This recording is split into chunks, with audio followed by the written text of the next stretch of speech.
Hi hello ನಮಸ್ತೆ. ಎಲ್ಲರೂ ಹೆಂಗದಿರಿ? ಎಲ್ಲರೂ ಚೆನ್ನಾಗಿದ್ದೀರಿ ಅಂದ್ಕೊಂಡಿದ್ದೀನಿ. ನಾನು ಸಹಿತ ಇಲ್ಲಿ ಸೂಪರ್ಬ್ ಆಗಿದ್ದೇವೆ, ನಾನು ಮಗಳು. ಸೊ ಇವತ್ತಿನ ಈ ವಿಡಿಯೋದ ಒಂದು ಮುಖ್ಯವಾಗಿರ್ತಕ್ಕಂತಹ ಒಂದು ವಿಷಯ ಏನು ಅಂತ ಹೇಳಿದ್ರೆ, ಯಾಕೆ ಈ ವಿಡಿಯೋವನ್ನು ನಾನು ನಿಮ್ಗೆ ಶೇರ್ ಮಾಡ್ಕೋತಾ ಇದ್ದೀನಿ ಅಂತ ಹೇಳಿದ್ರೆ, ಎಲ್ಲ ಯೂಟ್ಯೂಬರ್ಸ್ದು ಒಂದು ಏನಪ್ಪ ಅಂದ್ರೆ ಕ್ವಶನ್ ಏನು ಅಂತ ಹೇಳಿದ್ರೆ, most favourite questions and most important question ಏನದು ಅಂತ ಹೇಳಿದ್ರೆ, ವಾಚ್ ಅವರ್ ಹೇಗೆ ಗೇನ್ ಮಾಡಬೇಕು, how to gain watch hour. ಹಾಗಾದ್ರೆ ವಾಚ್ ಅವರನ್ನು ಹೇಗೆ ಕಂಪ್ಲೀಟ್ ಮಾಡ್ಕೋಬೇಕು? ನೋಡಿರಿ, ಏನಪ್ಪ ಅಂದ್ರೆ 1000 ಸಬ್ಸ್ಕ್ರೈಬರ್ನ ಎಲ್ಲೆಲ್ಲೋ ರಿಕ್ವೆಸ್ಟ್ ಮಾಡ್ಕೊಂಡು ಏನು ಮಾಡ್ತೀವಿ, ಕಂಪ್ಲೀಟ್ ಮಾಡ್ಕೊಂಡ್ಬಿಡ್ತೀವಿ. ಬಟ್ ವಾಚ್ ಅವರ್ನ ಹೆಂಗೆ ಗೇನ್ ಮಾಡ್ಕೋಬೇಕು? ದೊಡ್ಡ ಸಮಸ್ಯೆ, ನನಗೂ ಸಹಿತ ದೊಡ್ಡ ಸಮಸ್ಯೆ ಆಗಿಬಿಟ್ಟೈತಿ. ಏನಂತ ಹೇಳಿದ್ರೆ, ವಾಚ್ ಅವ್ರನ್ನ ಯಾವ ರೀತಿ ನಾವು ಗೇನ್ ಮಾಡ್ಕೋಬೇಕು ಅಂತ. ಸೊ ಇದೇ ರೀತಿ ಪ್ರತಿಯೊಬ್ಬರು ಸಹಿತ, ನೀವು ಯೂಟ್ಯೂಬರ್ಸ್ ಆಗಿರ್ಬೋದು, ಆಲ್ರೆಡಿ ಯೂಟ್ಯೂಬ್ ಫೀಲ್ಡ್ಗೆ ಬಂದಿರತಕ್ಕಂಥವ್ರು, ಸಣ್ಣ ಸಣ್ಣ ಯೂಟ್ಯೂಬರ್ಸ್ ಆಗಿರ್ಬೋದು, ಆಮೇಲೆ ನಿಯರ್ ಇರ್ತಕ್ಕಂಥ ಯೂಟ್ಯೂಬರ್ಸ್ ಆಗಿರ್ಬೋದು, ಅಂದರೆ ಮೋನೋಗೆ ನಿಯರ್ ಇರ್ತಕ್ಕಂಥ ಯೂಟ್ಯೂಬರ್ಸ್ ಆಗಿರ್ಬೋದು. ಎಲ್ಲರದು ಪ್ರಶ್ನೆ ಅದೇ ಏನಂದರೆ, ಹೆಂಗೆ ನಾವು ವಾಚ್ ಅವರನ್ನು ಗೇನ್ ಮಾಡ್ಕೋಬೇಕು ಅಂತೇಳಿ. ಸೊ ಏನೂ ಇಲ್ಲ, ಸಿಂಪಲ್ಲಾಗಿ ಕೆಲವೊಂದು ಟ್ರಿಕ್ಸನ್ನು ನಾವು ಯೂಸ್ ಮಾಡಿಕೊಂಡ್ರೆ ವಾಚ್ ಅವರನ್ನು ಗೇನ್ ಮಾಡ್ಕೋಬೋದು. ನೋಡಿರಿ, ಈ ಮಾತನ್ನು ನಾನು ಹೇಳ್ತಾ ಇದ್ದೀನಿ ಅಂತ ಹೇಳಿದ್ರೆ, ಆ ಒಂದು ಪ್ರೊಸೆಸನ್ನು ದಾಟಿ ನಾನು ಸಹಿತ ಮುಂದೆ ಬಂದಿರತಕ್ಕಂಥ. ಸುಣ್ರಿ, ಅನುಭವದಿಂದ ಇವೆಲ್ಲ ಬರ್ತಾವೆ. ಅನುಭವ ಇಲ್ಲ ಅಂದರೆ ಬರಲಿಕ್ಕೆ ಸಾಧ್ಯನೇ ಇಲ್ಲ. ಹಾಗಾದರೆ ನಿಮಗೂ ಸಹಿತ ಧೈರ್ಯವನ್ನು ತುಂಬಲಿಕ್ಕೆ ನಾನು ಒಂದೆರಡು ಮಾತುಗಳನ್ನು ಹೇಳಲಿಕ್ಕೆ ಇಷ್ಟಪಡ್ತೇನೆ. ಏನು ಅಂತ ಹೇಳಿದ್ರೆ, ಈ ಒಂದು ವಾಚ್ ಅವರನ್ನು ನಾವು ಗೇನ್ ಮಾಡೋದು ಅಂತ ಹೇಳಿದ್ರೆ, ಕೆಲವೊಂದಿಷ್ಟು ಟ್ರಿಕ್ನನ್ನು ಯೂಸ್ ಮಾಡ್ಕೊಂಡ್ಬಿಟ್ರೆ ನಾವು ಸಹಿತ ಏನು ಮಾಡ್ಬೋದು, ಇಲ್ಲಿ ವಾಚ್ ಅವರನ್ನು ಗೇನ್ ಮಾಡಿಕೊಂಡು ಅರ್ನಿಂಗನ್ನು ಸ್ಟಾರ್ಟ್ ಮಾಡ್ಕೋಬೋದು. ಹಾಗಾದರೆ ಹೇಗೆ ಅಂತೀರಾ? ಟ್ರಿಕ್ಸ್ ನಂಬರ್ 1 ಅಂತ ಹೇಳ್ತೀನಿ.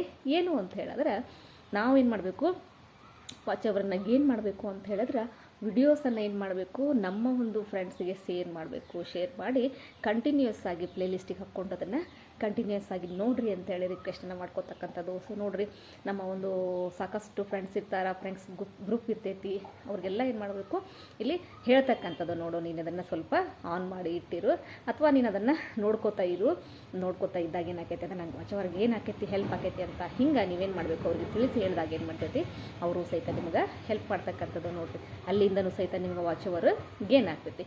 ಇನ್ನು ಟ್ರಿಕ್ಸ್ ನಂಬರ್ 2 ಏನಪ್ಪ ಅಂತ ಹೇಳಿದ್ರೆ, ಕಂಪಲ್ಸರಿ ಆಗಿ ಏನು ಮಾಡ್ಬೇಕು ನಾವು ಅಂದ್ರೆ, ಲೈವನ್ನು ತೊಗೋಬೇಕಾಗ್ತೈತಿ. ಸೊ ನೋಡಿರಿ, ಪ್ರತಿದಿನವೂ ಸಹಿತ ನೀವೇನು ಮಾಡಿರಿ ಅಂತಂದ್ರೆ, ಸಾಧ್ಯ ಆದಷ್ಟು ನಿಮ್ಮ ಎಲ್ಲ ಕೆಲಸ ಕಾರ್ಯಗಳನ್ನು ಮುಗಿಸ್ಕೊಂಡು, ವೈಫ್ ಆಗಿತ್ತು ಅಂತಂದ್ರೆ ಮಧ್ಯಾಹ್ನ ಎಲ್ಲ ಫ್ರೀ ಆಗ್ತೀರಿ. ಸೊ ಅವಾಗ ಈವ್ನಿಂಗ್ ಆಗಿರ್ಬೋದು, ಸ್ವಲ್ಪ ಮಕ್ಕಳೆಲ್ಲ ಇತ್ತು ಅಂತಂದರೆ ಬೆಳಗ್ಗೆನೇ ಸಹಿತ ನೀವು ಕೆಲಸಗಳನ್ನು ಮುಗಿಸ್ಕೊಂಡು 1 or 2 hours ಏನು ಮಾಡಬೇಕು ಅಂತಂದ್ರೆ, ಲೈವನ್ನು ತಗೋಬೇಕು. ನೋಡಿರಿ, ಲೈವ್ ತೊಗೊಳೋದ್ರಿಂದ ಏನೇನು ಬೆನಿಫಿಟ್ಸ್ ಐತಿ ಅಂತ ಹೇಳಿದ್ರೆ, ಒಂದು ಸಬ್ಸ್ಕ್ರೈಬರನ್ನು ಗೇನ್ ಮಾಡ್ಕೋಬೋದು.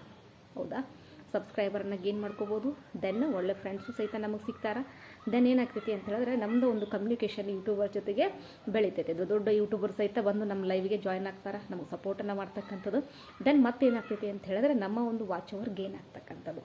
ನೋಡಿರಿ, 3ರಿಂದ ಹಿಡಿದು 4 ಬೆನಿಫಿಟ್ಸ್ ಈ ಒಂದು ಲೈವಿಗೆ ಬರೋದ್ರಿಂದ ಇರ್ತಕ್ಕಂಥದ್ದು. ಸೊ ಅದಕ್ಕಾಗಿ ಏನು ಮಾಡಿರಿ ಅಂತಂದ್ರೆ, ನೀವು ವಿಡಿಯೋಸನ್ನು ಹಾಕ್ತಿರಲ್ಲ, ಸೊ 3-4 ವಿಡಿಯೋದ ಒಂದು ಈಕ್ವಲೆಂಟ್ ಪಾರ್ಟ್ ಯಾವುದಪ್ಪ ಅಂದ್ರೆ ಲೈವ್ ಅಂತ ಹೇಳ್ತೀವಿ. ಸೊ ಅದಕ್ಕಾಗಿ ಆ ಲೈವಿಗೆ ಬರೋದ್ರಿಂದ ಏನಕ್ಕೈತಿ, ಸಾಕಷ್ಟು ಬೆನಿಫಿಟ್ಸ್ ನಮ್ಗೆ ಸಿಗ್ತೈತಿ.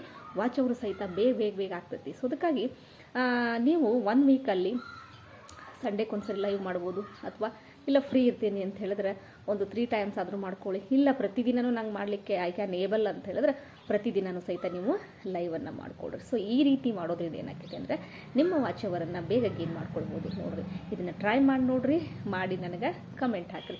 ನೆಕ್ಸ್ಟು 4ನೇದು ಏನಪ್ಪ ಅಂತ ಹೇಳಿದ್ರೆ, ವಾಚ್ ಅವರ್ ಗೇನ್ ಮಾಡ್ಕೊಳ್ಳೋದು ಅಂತ ಹೇಳಿದ್ರೆ, ಇಲ್ಲೇನು ಮಾಡಬೇಕು ಅಂತ ಹೇಳಿದ್ರೆ, ನಮ್ಮದೇ ಆಗಿರ್ತಕ್ಕಂತಹ ಒಂದು ಒಂದು ಜಿಮೇಲನ್ನು ಕ್ರಿಯೇಟ್ ಮಾಡಿಕೊಂಡು, ಬೇರೆ ಫೋನಲ್ಲಿ ಜಾಸ್ತಿ ಫೋನ್ಗಳು ಮನೇಲಿ ಇದ್ವು ಅಂತ ಹೇಳಿದ್ರೆ, ಆ ಫೋನ್ಗಳ ಮೂಲಕ ನಾವೇನು ಮಾಡ್ಬೋದು, ಈ ಒಂದು ನಮ್ಮ ವಿಡಿಯೋಸನ್ನು ಏನು ಮಾಡಬೇಕು, ರೀಪ್ಲೇ ಮಾಡ್ತಾನೇ ಇರಬೇಕು. ಆವಾಗಲೂ ಸಹಿತ ನಮಗೇನಾಗ್ತೈತಿ, ವಾಚ್ ಅವರ್ ಗೇನ್ ಆಗ್ತೈತಿ. ಆದರೆ ದಯವಿಟ್ಟು ನಾನು ಹೇಳ್ತಕ್ಕಂಥ 5ನೇ ಟ್ರಿಕ್ಸನ್ನು ಮಾತ್ರ ಯಾರು ಯೂಸ್ ಮಾಡ್ಲಿಕ್ಕೆ ಹೋಗ್ಬಾರ್ದು. ಯಾಕಂತಂದ್ರೆ, ಪ್ರಮೋಷನ್ ಮಾಡಿ ಅಥವಾ ದುಡ್ಡನ್ನು ಕೊಟ್ಟು ವಾಚ್ ಅವರನ್ನು ಗೇನ್ ಮಾಡ್ಕೊಳೋದಾಗಲಿ, ಸಬ್ಸ್ಕ್ರೈಬರನ್ನು ಗೇನ್ ಮಾಡ್ಕೊಳೋದಾಗಲಿ, ಇವೆಲ್ಲ ನೀವು ಮಾಡೋದ್ರಿಂದ ಏನಾಗ್ತೈತಿ ಅಂತಂದ್ರೆ, ಆ ಒಂದು ಯೂಟ್ಯೂಬರ್ಸ್ಗೆ ನಮ್ಮ ಒಂದು ಟ್ರಿಕ್ಸ್ ಎಲ್ಲ ಅರ್ಥ ಆಗಿಬಿಡ್ತೈತಿ. ಸೊ ಅವಾಗೇನಾಗ್ತೈತಿ ಅಂತ ಹೇಳಿದ್ರೆ, ಅವರು ನಮ್ಮ ಚಾನಲನ್ನು ಡಿಲೀಟ್ ಮಾಡ್ತಕ್ಕಂತಹ ಒಂದು ಸಿಚುವೇಶನ್ ಬರ್ಬೋದು. ಸೊ ಅದಕ್ಕಾಗಿ ಬಹಳ ಕೇರ್ಫುಲ್ಲಾಗಿ ಏನು ಮಾಡಬೇಕು ಅಂತ ಹೇಳಿದ್ರೆ, ಸೊ ಆಡಿಯನ್ಸಿಂದ ನಮಗೆ ರಿಯಾಕ್ಷನ್ ಬಂದಾಗ, ನಾವು ಪ್ರಾಂಪ್ಟಾಗಿ ವರ್ಕ್ ಮಾಡಿದಾಗ ಏನಾಕೈತಿ, ಆ ಒಂದು ವರ್ಕಿಗೆ ಬೆಲೆ ಸಿಗ್ತಕ್ಕಂಥದ್ದು. ಅದಕ್ಕಾಗಿ ಯಾರೂ ಏನು ಬೇಜಾರು ಮಾಡ್ಕೊಳ್ಳೋ ಅವಶ್ಯಕತೆ ಇಲ್ಲ. ಯಾಕಂದರೆ ನಿಮ್ಮ ಕೆಲಸವನ್ನು ನಿಮ್ಮ ಪಾಡಿಗೆ ಮಾಡ್ಕೋತಾ ಹೋಗ್ರಿ, ವಿಡಿಯೋಸನ್ನು ಹಾಕೋತಾ ಹೋಗ್ರಿ. ಆದರೆ ಅದ್ರ ತಕ್ಕನಾಗಿ ಏನು ಮಾಡಬೇಕು, ನಾವು ಶ್ರಮವನ್ನು ವಹಿಸಬೇಕು. ಪ್ರತಿದಿನಾನು ಸಹಿತ ನೀವು ಕಷ್ಟಪಟ್ಟು ವಿಡಿಯೋಸನ್ನು ಹಾಕಿರಿ, ಕಷ್ಟಪಟ್ಟು ಲೈವನ್ನು ಮಾಡಿರಿ. ಸೊ ಸಾಕಷ್ಟು ಫ್ರೆಂಡ್ಸಿಗೆ ಶೇರನ್ನು ಮಾಡಿರಿ. ಇಷ್ಟೆಲ್ಲ ನೀವು ಮಾಡ್ಕೋತಾ ಬಂದ್ರಿ ಅಂತಂದರೆ ನೀವು ಸಹಿತ ಬಹಳ ಬೇಗ ಸಕ್ಸಸ್ಸನ್ನು ಪಡಿಬೋದು. ಸೊ ಅದಕ್ಕಾಗಿ ಇವೆಲ್ಲ ಟ್ರಿಕ್ಸನ್ನು ನೀವು ಸಹಿತ ಯೂಸ್ ಮಾಡಿಕೊಂಡು ನಿಮ್ಮ ಒಂದು ಚಾನಲನ್ನು ಗ್ರೋ ಅಪ್ ಮಾಡಿಕೊಡ್ರಿ ಅಂತ ಹೇಳ್ತಾ, ಸೊ ಮತ್ತೊಂದು ವಿಷಯದೊಂದಿಗೆ ಮತ್ತೆ ನಿಮ್ಮನ್ನು ಭೇಟಿ ಆಗ್ತೀನಿ. ನಮಸ್ತೆ.